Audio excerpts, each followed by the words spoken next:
Corporal punishment is defined as a punishment intended to cause pain on a person. It is most often practiced on minors, especially in home or school settings. Common methods include spanking or paddling.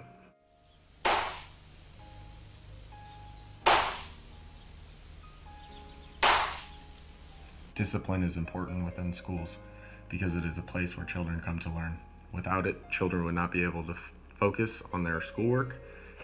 In this video, we'll take a look at corporal punishment within schools and discuss positive effects, negative effects, and different groups affected by it, and some different approaches on how to accomplish the same goal.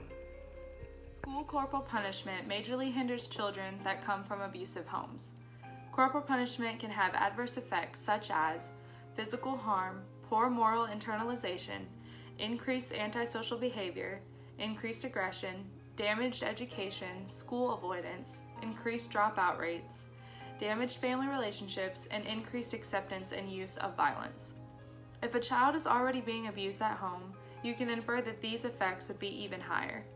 These children can struggle with a wide range of mental issues such as low self-esteem, anxiety, depression, post-traumatic stress disorder, and suicidal thoughts.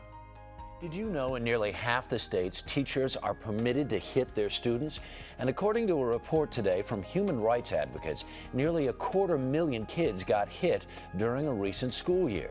What's especially troubling, a disproportionate number of minorities and kids with disabilities were on the receiving end of the corporal punishment. Corporal punishment is against the law in schools in a majority of the country, but remains legal in 21 states from Wyoming to Florida. Those in support of corporal punishment argue that corporal punishment sets clear boundaries and motivates children to behave in school.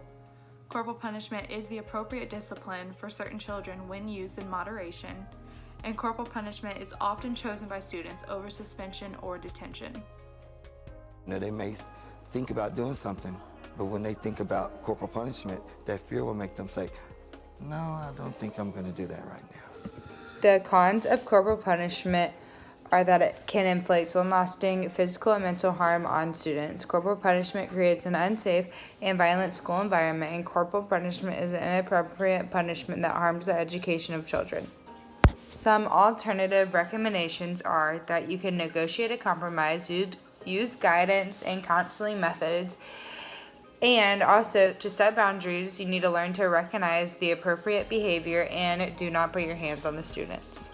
Or used corporal punishment with any of my students or at all. I feel that it's more important to build a relationship with students rather than to have that threat hanging over them. It's more important for me and my teachers to get to know the reason for their misbehavior, if you want to refer to it as that. I think discipline is a parent's decision, but I think that the school's job is to teach.